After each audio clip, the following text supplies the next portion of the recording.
Hi, everybody. Happy Monday. How you guys all doing? It is such a special night tonight. Jupiter and Saturn are kissing tonight. And I hope that you're able to actually see it. I don't know where you guys are. Right now, I am in Austin, Texas. Last week, we were broadcasting from Tucson, Arizona at the Saguaro Park of all the cactuses in the world. And then we went from there, we went to visit my daughter and her husband at Weko Tank. That is the name, Weko Tank. It is not that big city, Weko Tank, Weko, but it's a Mecca world for boulders, climbers that come there every year. So we went to see how their world looks like at the climbing world, and it was just so much fun. And today we're in Austin, Texas. We just arrived yesterday, and can't wait to see those two planets, how they're looking together. And it's a clear night, so I hope you guys have a clear night too. So for anybody who's jumping in today, well, hello. You are here, Huddle Time with Ronit. And for anybody who has not been here yet, we come here every week, every Monday, and into American's Beauty page. And we are sharing with the world all great things that you can do in your business, in your career, in your professional life to better yourself, to better your lifestyle, to get more financial freedom and more time freedom. And we do this because we care, because we're here to serve you. We're here to show you good way. We're teaching, we're coaching, we're training, we're sharing tips with experts every Mondays. And I can't tell you how excited I am to bring my guest. And before I introduce my guest, I do want to just let everybody know that next week we have a surprise guest as well, but I won't be on. Frank will be on, and he's going to be hosting Huddle Time with Frank, not Huddle Time with Ronit, but maybe I'll come. Maybe I'll just come for a surprise because, I can't get away from any of you. So things are good right here in Austin. What a great city. I was here 5 years ago. I was thinking about maybe it's a good place to just buy a second property. But here I am 5 years later. I wish I bought then because this city has grown tremendously. Now in this city, I have a lot of great friends, and I absolutely love the city. There's just such great vibe. It's so open-minded. It's so liberal. It has such a great music scene here. It's just all good. It really is all good. And I have a really dear friend here that has a couple of great salons. And yes, hey Michelle, how you doing? Happy holidays to everybody too. And I have a great friend that has been a friend of mine for many, many years. As a matter of fact, back in the days of owning a salon, he was my coach and show me how to be more profitable in my salons, how to lead better, how to market better. And I can't wait to share with you today. So I'm going to do a little bio. I'm going to read it, a little bio introduction. Chris Murphy, who is a really good friend, has highly diversified background as a business owner and as a manager. As a matter of fact, he is a financial analysis, which makes me even more gooey because you know how much I love to talk about numbers. So we're going to talk about this today.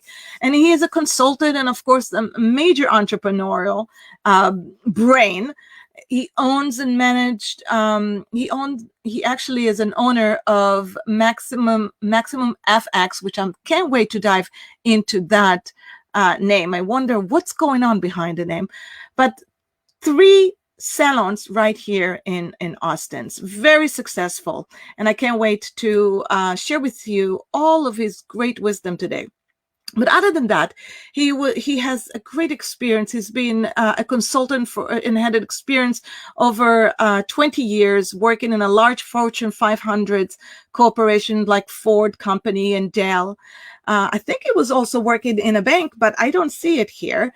And he's a leader in marketing and operation in our industry. So I really would love to bring him over into our world today, into Huddle Time. And let me bring him right now. Hey, Chris, how are you? I'm good. How are you doing, Ronit?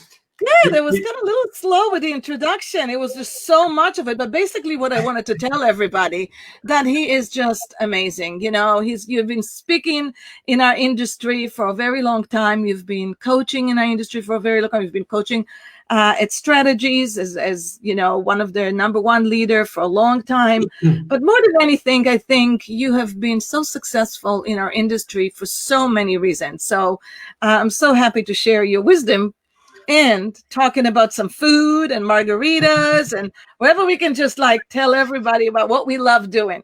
Absolutely. No, I always can sit and talk about food and a good margarita. That's for sure. Yeah. And welcome to Austin, my home. And I know it's like you're, I feel you, you're really close, but you're not here in my house. So I know. And last time I was. I'll see you soon. No, thank you for that wonderful introduction. And thanks for having me on your show. It's always fun to connect with my good friends who are in the industry. And you're right, our paths did cross years ago when we were involved at strategies, and you were a salon owner then, and we've continued that relationship and that friendship. And I just think the world of you. So I think it's awesome that you've had me on the show, and I'm happy to share whatever I can to help anyone that's out there looking to I'm grow. excited. I'm excited about today's because there's just so much diversity that we're going to be speaking about and sharing with everybody. And I just can't start. So why don't we just start? Why don't we just roll it right in? What are we going to talk about? You lead me. First, I want to talk about, you've been in the corporate world for so long, right? And let everybody know what made you join the beauty industry, the salon industry. Yeah, that's an interesting story. A lot of people ask me that, like, how did you go from working in corporate finance, Dell Financial Services, to our industry? And I come from a long line of entrepreneurs in my family. And so I think, it's just in my blood, but I'm always looking for a good challenge. And so, gosh, I want to say it's been 20 years now. 20 years I've been in the industry. And 20 years ago, I had an opportunity to get into the industry. A good friend of mine actually owned the salon that my partner and I now own. And she came into some health problems, and she had to make a really tough decision. And she was either going to put the key in the door and call it a day, or sell the business to people that she knew would take care of the business and grow it. And thankfully, that's the decision that she made. And my partner, Javier, who is behind the chair and the creative guy in the business, was smart enough to know that, if he was going to get into ownership, he needed help. He needed someone to help him on the business side. And at that time, I was a senior financial analyst at Dell, and I was looking for something new, something different. Don't get me wrong, I loved my job. I learned a lot. In fact, a lot of my operations background came from everything that I learned working at Dell and at Ford Motor Credit. And so I was kind of at a crossroads, and I was willing to I was a lot younger back then. And so if I was going to take a risk, I knew that was the time to do it. And so I jumped in head first, and never have looked back, and got baptized by fire. I'll be honest, learned a lot, made a ton of mistakes, and of course, really, just a lot of growth, a lot of character building, a lot of scary moments. But at the same time, it was really exciting, and it's still exciting. I just love entrepreneurship, and I love the idea of creating and helping people and solving problems, and at the same time making a little bit of money along the way. So I think that is kind of where the passion is, and it's been fun. It's been really fun. But at the same time, it's not for the faint of heart. That's for sure. Of course, nothing is as easy as people think it is when they go into it. I mean, I guess just like you think like having a baby is very easy, but it's not really, So, it's easy to make it, right? It's easy to just get into it. But then, oh my God, now you have to care for that thing that is running all the way, and yeah. Of course, it's not easy. And you learn, Yeah. We're talking about how you got into this industry and how you got excited, and you're still here. You never looked back. Mm-hmm. What are the things that makes it different from corporate to the beauty industry and owning salons in this industry? What's the difference? I mean, and I'm layering another question while I'm asking the question, because that's how I do it. But the thing is, it's like at the end of the day, we all have entrepreneurial mistakes. Whether you're in the salon industry or whether you run, any kind of medical service, any kind of a service-based industry, you're pretty much around making the same mistake or having the same wins. And there's always the certain goals that we want to achieve. Right. Yeah. But there is a different of mentality in the workforce or the engagement or running a team in a service-based industry versus corporate world. And so how did you marry the two? What did you take from corporate and brought to the industry? Okay. Yeah. And then what did you need to learn about the industry that was definitely different in corporate? Okay, that's a lot of questions, but I'm going to do my best. Yeah, you got a whole night. Well, when I say that I was baptized by fire, I meant that because coming from a corporate environment, there's a lot of structure, right? And there's a lot of systems, and there's just a lot of support and foundation there, right? And so with small business, it's likely that you don't have a lot of that. And so coming from a Fortune 500 company and stepping into a small little studio salon with 10 chairs and, less than 20 employees, and then learning how to really deal with all of the moving parts. That's the other thing. In a corporate position, you're really kind of dealing with just one little area of the company, right? Exactly. But in a small business, you're in charge of everything from marketing to hiring to paying the bills to managing cash flow, all of those things. And if you're not familiar with all of that, the learning curve can be really steep, right?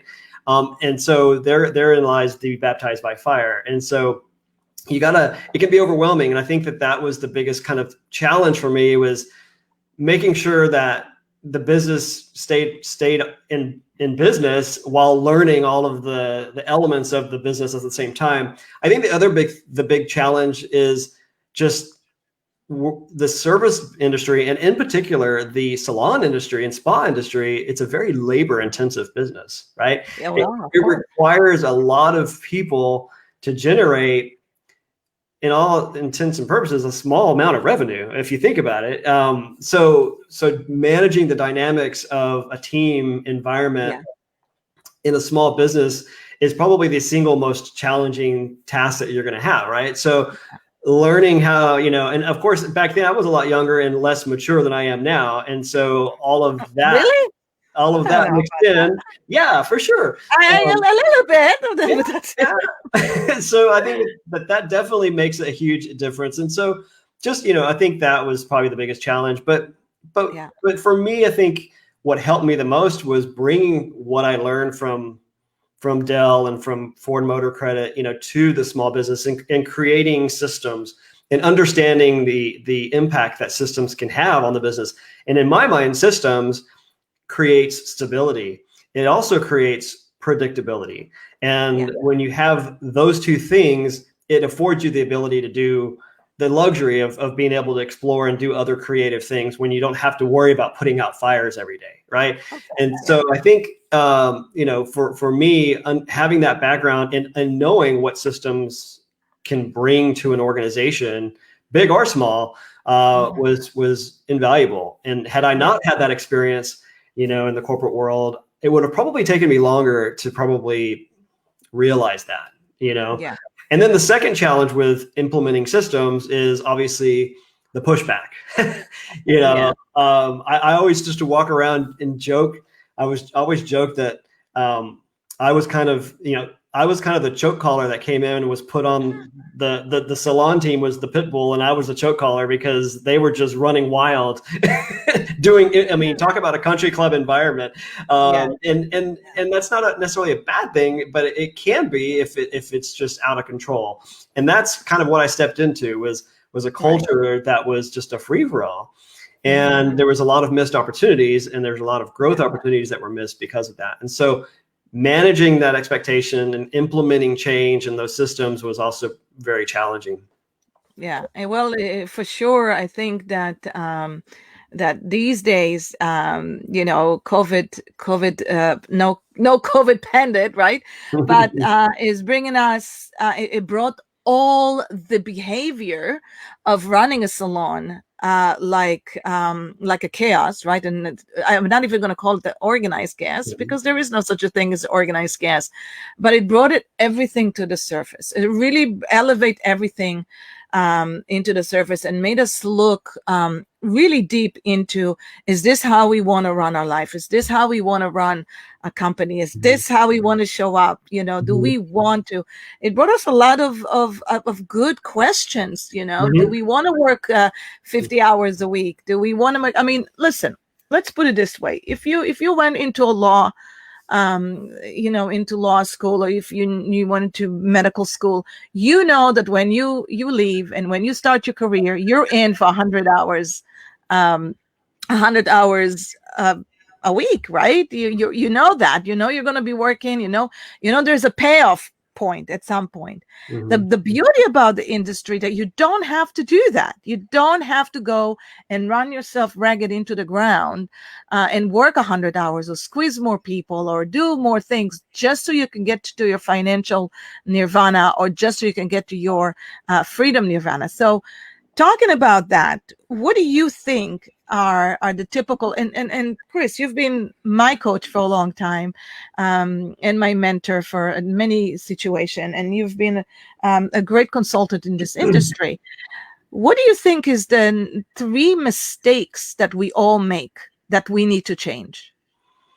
And okay, we as in leaders or owners, or just? Well, I guess I will go to, we can speak of leaders. Okay, then I'll start with that. I'll start of salon owners, which are in the leading position. Okay. So what are the mistakes that typical mistake that we make that are costly, especially now?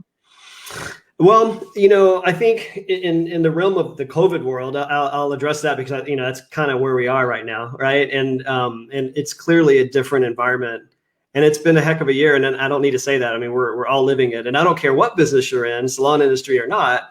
If anyone says they're doing great, they're lying, because everyone has been affected, right, by this COVID pandemic. And I think, for me as a leader in my company, I think the biggest mistake is overlooking those in your company that are doing the heavy lifting, and that's your employees.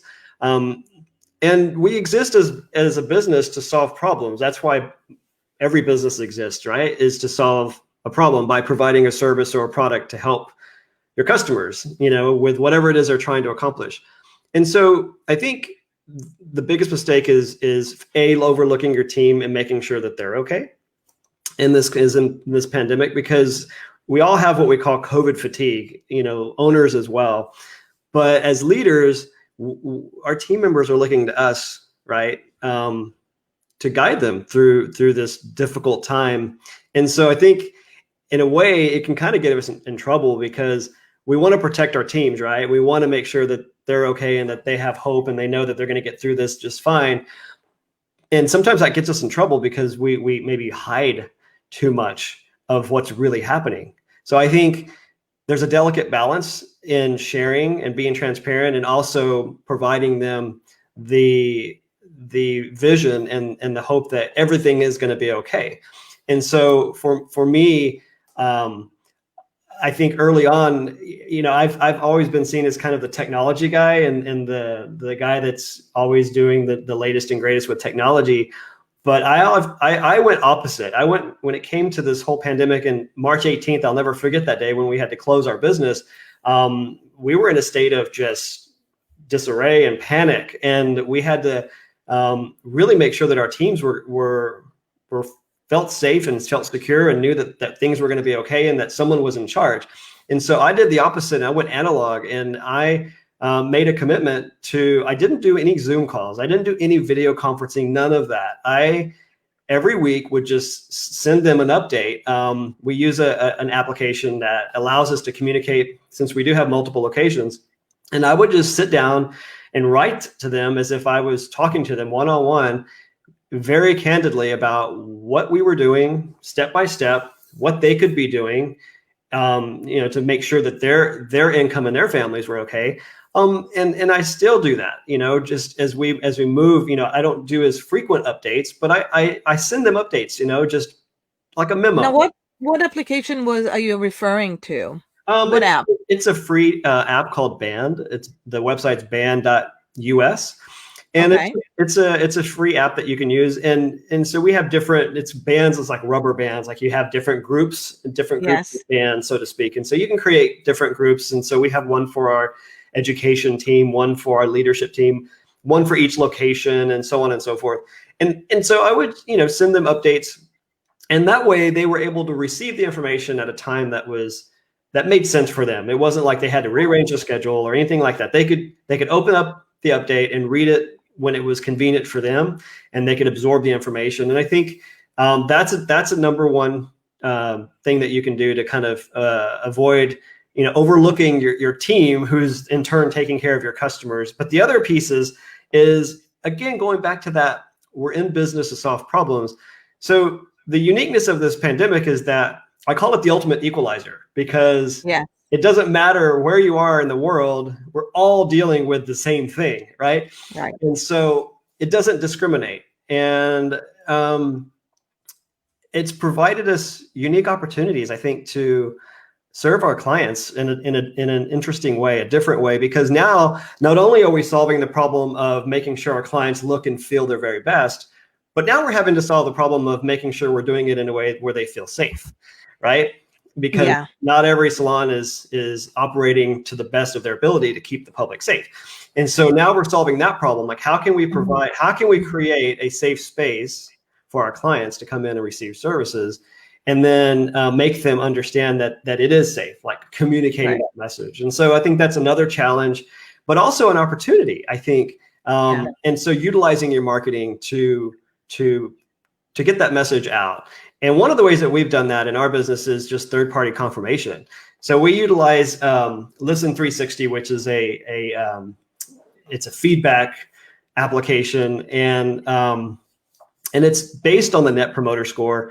And basically, it just, every time a client comes into our salon, they receive a survey, and it's just a simple one-question survey. Would you refer your friends or family to the salon, and how would you rate us on a scale from 1 to 10? And then they have an opportunity, if they'd like, to share that feedback, about their visit on each and every visit.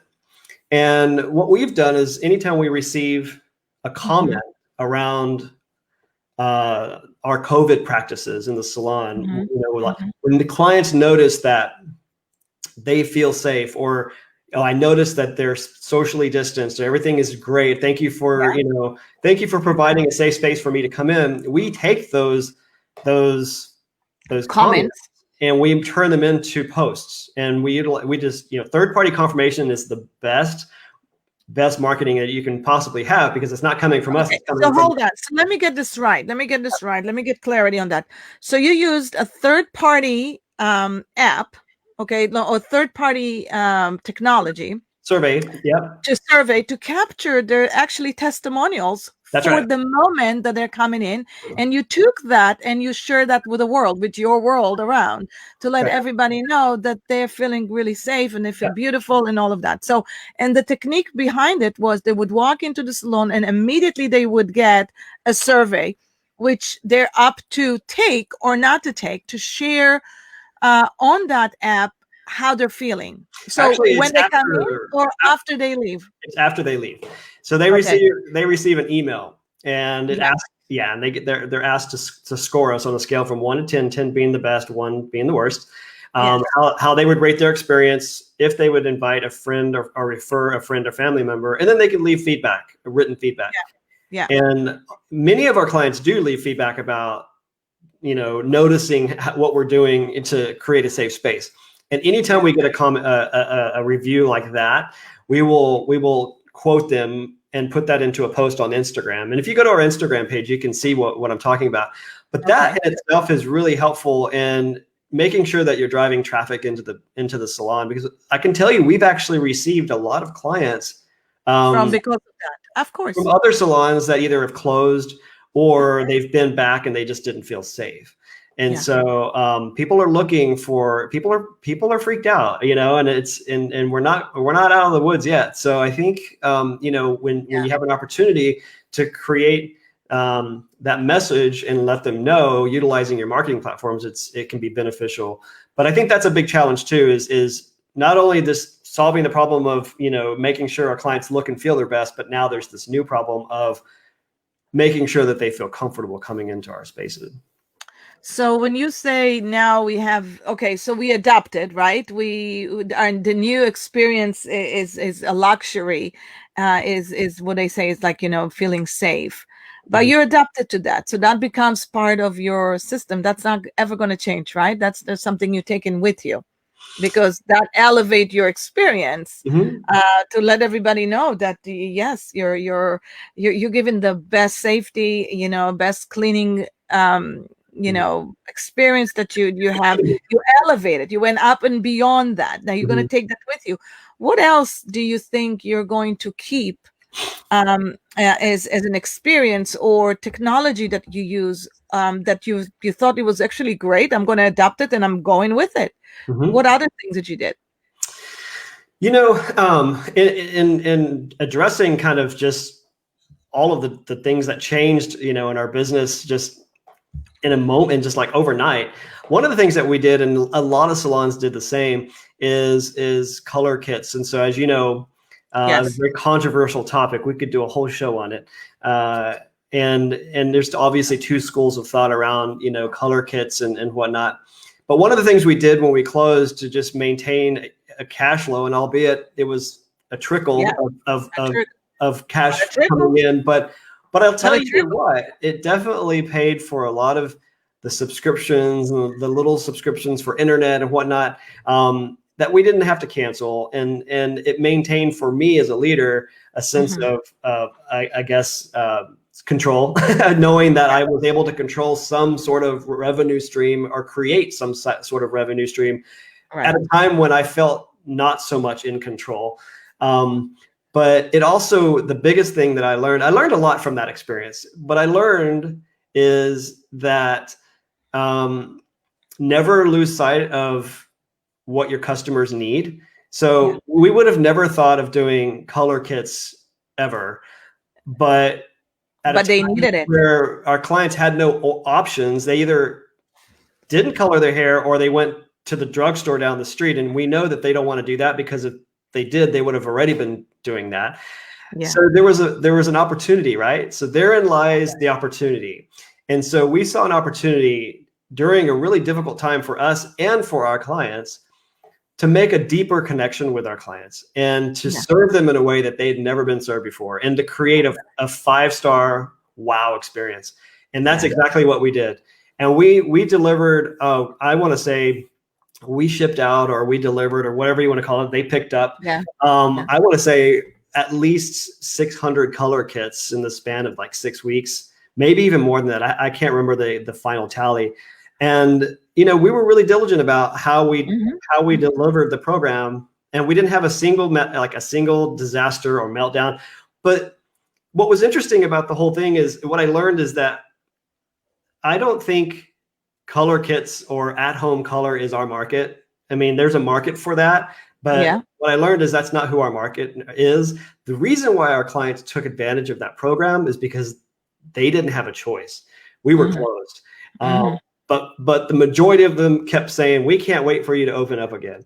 We can't Yeah. wait to get back in the salon." And so I learned Mhm. more about who my clients are. And at the same time, while learning, I was able to serve them in a unique way that they'll never ever forget. And Mhm. I think that that's something you can't lose sight of, is why we exist as a business, and it's to serve our customers and to take care When of they need. Yeah. Yeah. When they need. It's true. When we went through when it was a different type of economic challenges at 2008, 2009, one of the things that we implemented is not a color kit, but we implemented color roots touch up in between appointment. So we created that. Yeah. It wasn't very profitable service, No. because it was minute to a minute. So it was $1 to $1 cost per hour. Mhm. And so we were not losing money on it. Maybe we were up by $2 in the margin factor. But what we did do is we served somebody who couldn't wait Mhm. to carry them between the 6 weeks services. So I Mhm. think there's always, like you said, I think there's always some way that we can service them better. Sharon, who is on our call, she just says, "Are Mhm. you adding any additional bells and whistles to create the first class salons experience?" And Yeah. and Sharon, I love that question because I think Chris just answered part of it by just saying, just to listen to them. And the survey, I think, is amazing because the survey is a great teacher. Chris, what else do you do? Yeah. So again, it goes back to there's so many gifts. I know that I feel bad saying this because the pandemic is a horrible thing, but if you look deeper and underneath the surface, there are so many gifts, that we've been given, and it's forced us to get out of our comfort zone, and it's definitely forced us to get creative. But that's where the stretching and the learning happens, right? That's where the growth happens. And I know that sounds a little cliche, but it's so true. And we do, we can get comfortable real easy in our business and get fat and happy, right? But that's not where we're going to grow. That's not where we're going to reach our full potential. And so one of the things that we've had to do is get creative and figure out, how do we deliver more bells and whistles, or how do we change our bells and whistles, because we're so restricted now, right? We can't do hand massages, right? We can't do all the little stress relieving treatments that our clients are so used to. And yet here we are charging the same pricing, right? And so we've got to figure out a way to deliver that same value, but just in a different way. And so one of the things that we've done, and I'll use that example of the stress. We're a Veda, by the way. We're a Veda lifestyle. So high Chris, touch. do you have 3 locations or 2 locations right now? We have 2 locations. And so, and I'll circle back around and tell that story in just a sec. Okay.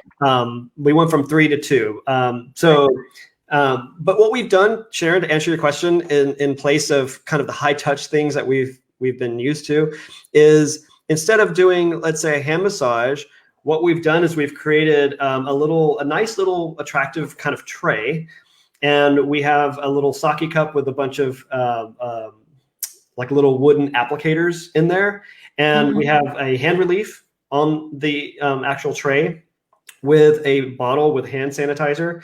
And we actually just present that to a guest and say, hey, would you enjoy a little bit of hand relief, while your color's processing or during your blow dry? And then we'll spray their hands with the sterilizer, and they can then grab a stick, and we'll just squirt a little dab of the hand relief on the stick, and then they apply it to their hands, and then they kind of, they're not going to obviously get the hand massage from us, but they're going to get more than what maybe the salon down the street is going to offer them. Right. Exactly. At the shampoo bowl, what we're used to doing is temple massages, right? And so we're still doing the temple massage, and we added that back in, but where we would maybe do other things that's more high touch. We'll do like aromatherapy, where they'll choose an aroma, and then they can just take deep breaths at the shampoo bowl, but still receive that kind of value added service. And so I think you just got to get innovative, and you got to tap into your brain power of your team, get with them and let them come up with some ideas. And I tell you what, some of the best ideas come from my team, not me. And I just let them run with it. So, but you have to constantly be looking for ways to add that value back into the service, where we've had to subtract things out, whatever that looks like for you. So, and it's constantly changing. It's constantly changing. Things like you're talking about being creative, there's just so many local businesses that are suffering just like everybody else. So teaming up with your local businesses is a great way to do things. A lot of our clients, Salon Cadence, implemented this, where they, teamed up with a local brewery, and they would, bring beer or tasting, even though and you can do it in a safe way, where they're getting small little bottle, or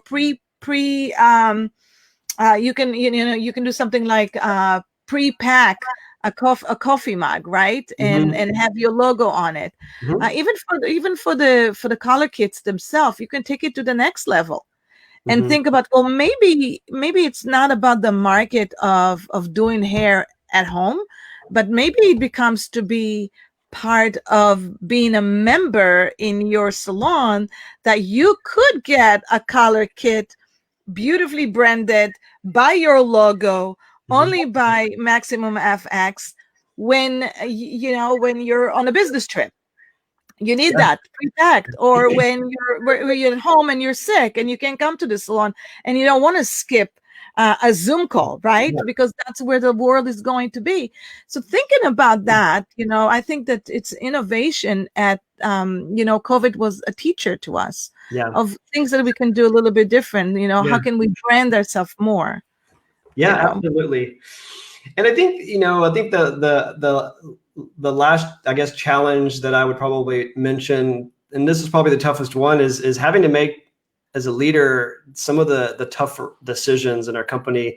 I won't deny that, we've all had to sacrifice and make sacrifices, and sacrifice our, whatever it is in our business to make sure that they stay afloat. And I think there's, it's easy for us to identify our sense of self-worth, right, from our business, because we're so attached to our business, and we've created it, and it's kind of our baby, and we never want it to fail or to not do well. And I think that it's silly to think that, I mean, there are industries right now that maybe are flourishing, but they're few and far between.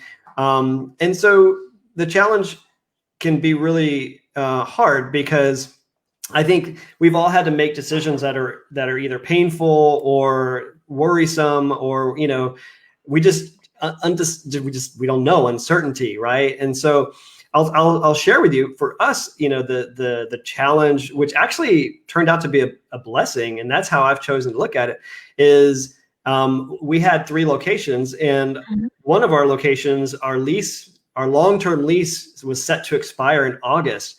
And we were already kind of on the fence of whether we wanted to renew the lease or not, because it wasn't our best performing salon. And we knew that if we renewed the lease, it would possibly limit our ability to maybe expand in other markets, and utilize our resources in other areas of the company. And so it was a hard decision to make, because we never want to not grow. We want to grow, right? We don't want to go into reverse. Right. And so it's easy for you to see that as, oh, well, that's a bad thing. We're going in reverse. We're not growing. But the other way around. But what happened is it gave us an out. It was a blessing in disguise, because we were able to legally get out of our lease and then end it. But we cut our overhead by a third.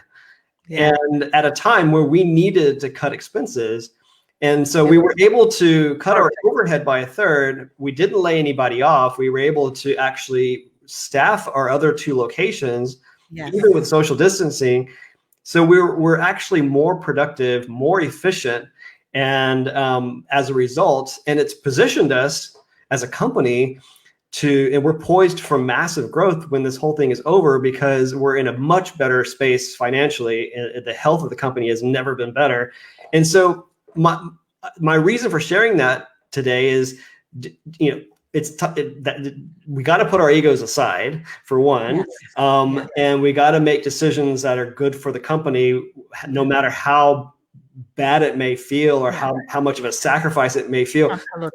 You're not alone. We're all having to make those decisions. We're all having to make those tough choices. And it's part of being a business owner. It's what we signed up for. And I know that's not always easy. Yeah. But you got to make decisions. You got to make those decisions. And that's probably, I think, a challenge that a lot of people are dealing with right now. And they're afraid. Yeah. They're afraid to make those decisions, or they're afraid, to lay off, team members because their payroll's out of control. And I guess my message to you is, be the leader that you need to be, and make the decision and move on. And at the end of the day, everyone's going to be fine. Everybody's going to be fine, and everything is going to happen the way it's supposed to happen. And it's so true.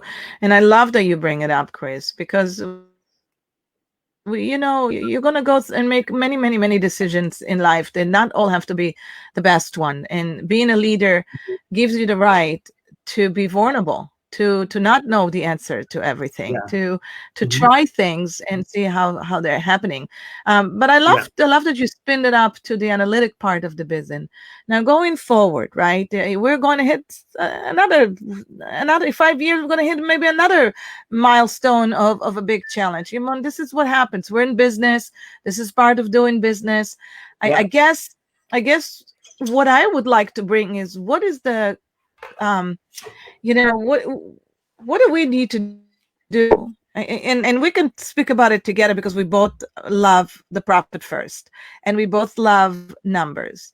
But Yep. what can we offer our brothers and sisters out there that are going through hard times? What can you learn from this, and how can you bulletproof your business?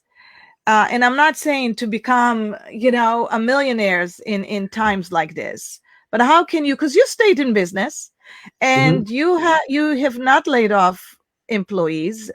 You kept them on the payroll. You made choices that you could make the choices. A lot of the brothers and sisters out there cannot make that choices because we're talking about 60% salons has closed doors and will close doors. Mhm. So Mm. even though you close door, you can still come back and open another one. You can still thrive. Mm. What are the things that we need to do as leaders, as business owners? Number one, in order to create a bulletproof business. Well, I think managing cash flow is key.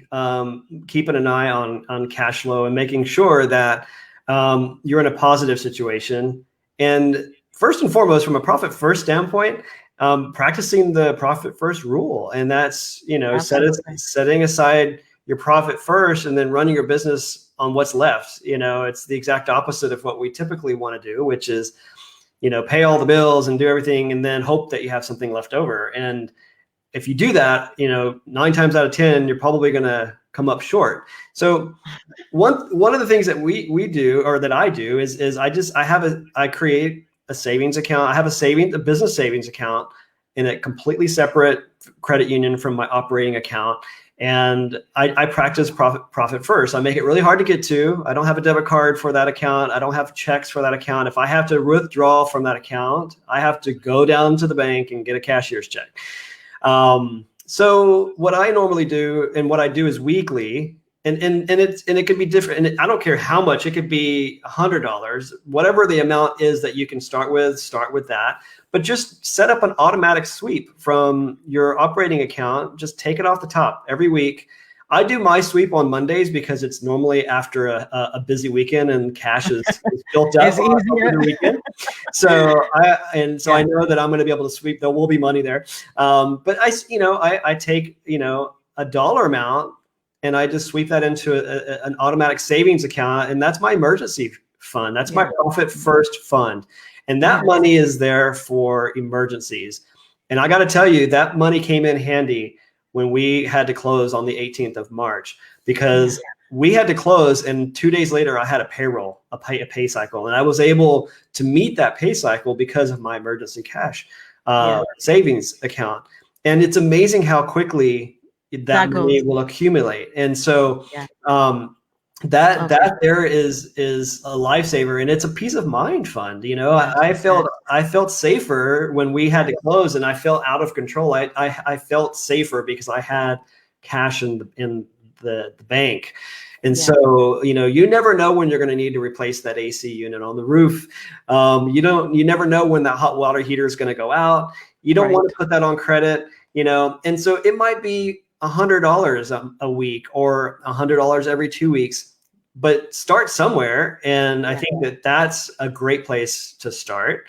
And to answer your question, that would be my first thing, is to create a system to where you create a place to sweep money into and make it hard to get to. I love that. I love that. And you know what? And that's I think that's the rule of thumb for anybody who's in this business, anybody who's worried about decision that they need to make, tough decision like closing a spa or closing a service. I mean, you got to look at your numbers. You got to see where's your profit line and focus 100% on that. And if for anybody who does not know the Profit First, please buy the Profit First book and read chapter 8. Just go to chapter 8 and read chapter 8, and then you can go back to chapter 1. And by the way, we are writing the Profit First for our industry right now. Cool. So Nice. soon it's going to be modified for our industry. So we're excited about great. that. Yeah. Yeah. Now, Shanna and Andrea actually have a couple of questions, and I can see. She's well. Shanna just said adding a service that sets you apart from anybody else. How true is that? Adding a service. Well, I'm going to say you don't necessarily have to add a service, but what about amping up your level of service? So making it easy for your clients to do business with you. I'm all about eliminating as much friction between you and your customer or your client. And what I mean by that is a good example would be online booking. Do you require a deposit? Do you make your customers pay for their services up front? Mm-hmm. What would it look like if you didn't? And you could anybody could just go online and book. And I know that sounds scary, but if you eliminate that hurdle or that extra step that they have to go through, you might experience a higher percentage of online bookings and more new clients as a result. Yeah, you might have some that no show or maybe some that cancel last minute, but that's also just part of running a business. The good eventually, I think, outweighs the bad in that situation. If it's any peace of mind for you, we don't require credit cards or any of that. Anybody can go on and book, and we've never experienced any kind of foul play or any kind of weird, out of control, malicious behavior. So that's a good example of just making it easier to do business with you.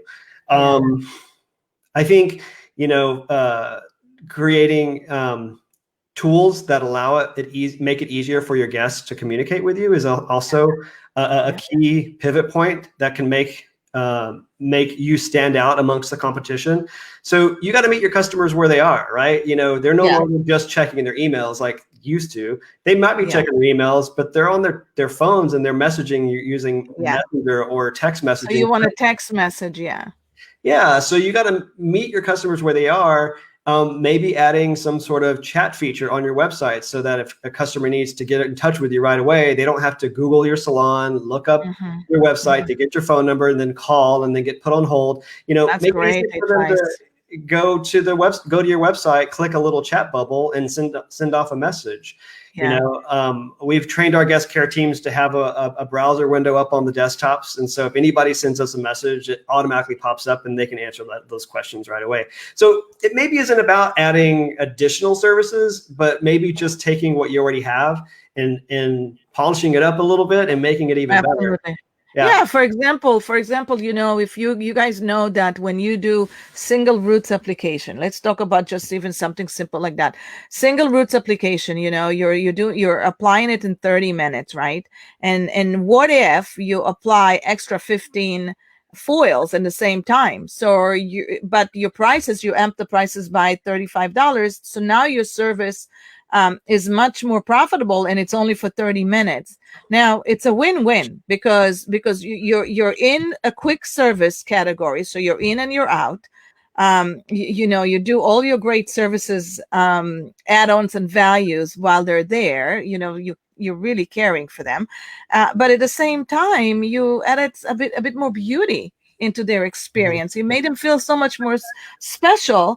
And if you just focused on it's the most profitable service you will ever have in a salon for 30 minutes. So think about, focus on the services that really are profitable for you right now.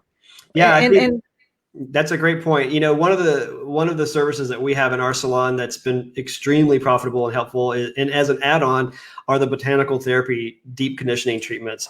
Not only are they profitable, you're able to book it in the moment, so you don't need to actually even book it. You can do it at the shampoo bowl. But the best part is it's instant results. Clients can see the difference, and it's an easy. Aveda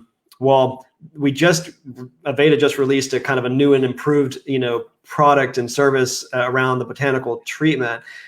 We used to charge $20 as an add-on, which, think about that. You add 2 of those, it takes 5 minutes at the shampoo bowl. That's like a haircut almost, right? Right. Right.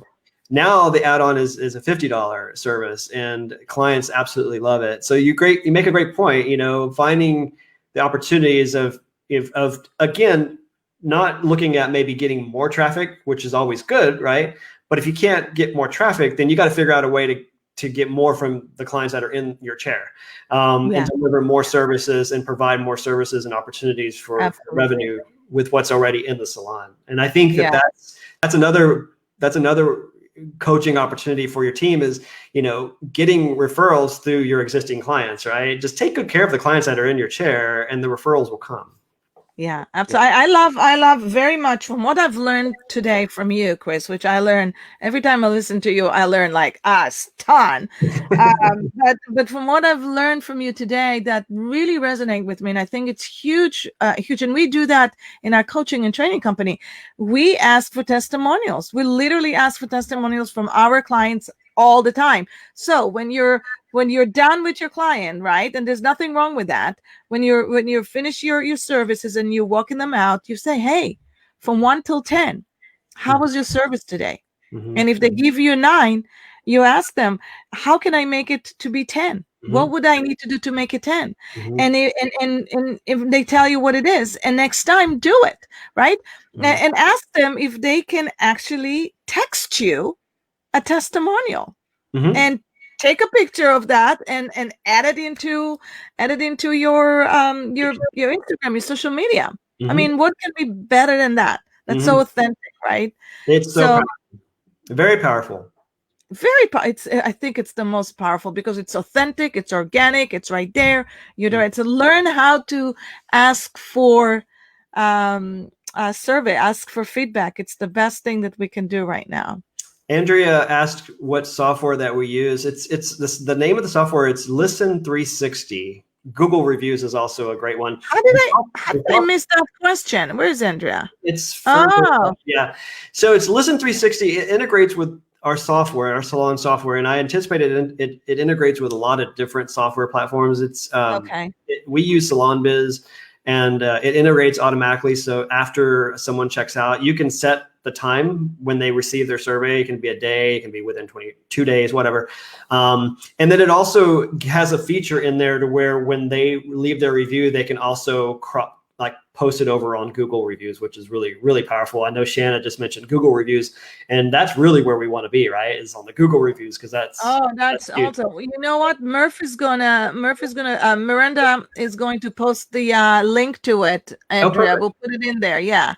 Listen360.com, I believe, is the website. And it's more than just survey. It picks up on keywords that, users leave in their review, and it kind of notices trends. If you see a lot of the word cleanliness pop up, then it'll tell you how many times that word has been used in reviews, and that might trigger like, hey, well, maybe we need to keep the place a little bit cleaner. Wow. Really interesting keywords that it aggregates, and so it does more than just give you those survey results. Nothing better than feedback, you guys. So talking about taking advantage of the silver lining that COVID has introduced to us, you venture out and you added another service into your life, and another passion of yours. And we both dog people, and we love our dogs, other than foodies and drinks. But you had an opportunity to develop your entrepreneurial business into something quite amazing. Lucky Plus Dog. You guys, if you think Chris ever sits down, never. I mean, he is just like a Mercury. He jumps all the time. So Javier is the one who balances you out. Where is Javier? I'd love to see him. Yes, he does. No, everybody knows me, knows I have I love animals and have a special affinity for dogs. And I've got, 3 dogs of my own. And it really was a coincidence. It wasn't really planned. In November of 2019, I launched a new company called Lucky Plus Dog, and it's Lucky in the word plus and then dog. So luckyplusdog.com is the website. It's an online e-commerce site where I the purpose of creating Lucky Dog was to create a way to help rescue groups care and provide care for foster animals and placing them in homes. And so for every product that we sell, we donate a duplicate of that product to rescue groups here in Austin and in San Antonio. And so it's been a fun project, but I got to tell you, the silver lining is that it also created an additional revenue stream for me at a time where it couldn't have happened any better. So, I launched it in November of 2019, but didn't really get serious about it until March of 2019. And I had a good 2 months to really build out the business and to do a lot of product research and build out the website and to learn all the ins and outs of e-commerce. And so it's been a fun little project that's really turning out to be a fun little business. So and they're beautiful colors. They're so well made. I'm sure it takes a lot to learn about how to create an e-commerce, which probably teaches you now how to create your own e-commerce. So talking about additional revenues, that's the one thing that I really want to speak to anybody who's listening. Listen, guys, we create beauty. But it doesn't have to be only beauty with hair. It could be so many extra things. If anything we've learned this year is how to step into your passion, how to just create something more in our businesses. E-commerce is such an amazing opportunity right now. And if you have such high passion about, about bags or about skincare, about makeup, or about dog collars, here you go. What an opportunity. And look at them. They're beautiful. They're amazing. Yeah, it's been a fun project. And there has been a big learning curve, just, learning how to source materials and equipment and then, just finding software to, even like the review software on the website, which one's the best and, how does it work? Does it integrate with my website? And, learning, branding and finding someone to help you with, the logo. But all of that's not new, right? It's interesting how you really have a lot of those skills in your back pocket. You just don't know you have them until you need to use them. And we learn about all that stuff in our salon business. And it's just, debits and credits and marketing applies to any business, regardless of what kind of business you're in, right? Yeah. Oh, absolutely. But if there's anything we can share together, you guys, is you got to build your company to work for you. You got to build a company that allows you to have free time so you can be creative, so you can come with ideas, so you can listen to people, so you can grow your financial freedom. And that's the number one. If COVID has taught us anything, is we got to be profitable and we got to allocate time to be better leaders, better listeners, better teachers, and most important, better to ourselves. That's right. I was going to mention, you got to take care of ourselves too. Absolutely. And it's not easy. It really isn't. But, people are counting on us, right? A lot of people. So take care of yourself first before you turn around and take care of your teams. Absolutely. Well, Chris, this has been so much fun. Like I said, I always learn so much from you. I can't wait to learn from you for the next 3 days. I know it's going to be a lot of learning. I can't wait. I'm so excited. I'm so happy we're here in Austin. You have no idea. I wanted to bring Bill all this time to show him, and he is shopping for a guitar right now. Well, he's in the right city for that. And you guys are going to have a wonderful time. Austin's a fun place to be. Definitely. It is. Yeah, even in a pandemic, it's still a fun place to be. And quite safe. You can do it all safe. We've been practicing on our road travel, because safety like nothing else. So you gotta have your mask. Yeah. Gotta have your sanitizer. Yeah. No, I look forward to spending more time with you over the next few days. And thank you again for having me on your show. This is awesome. Thank you, Chris. I'd love to have you again. We're going to learn so much from you. All right. Okay. Talk to you later. Hold on. Don't hang up. Okay.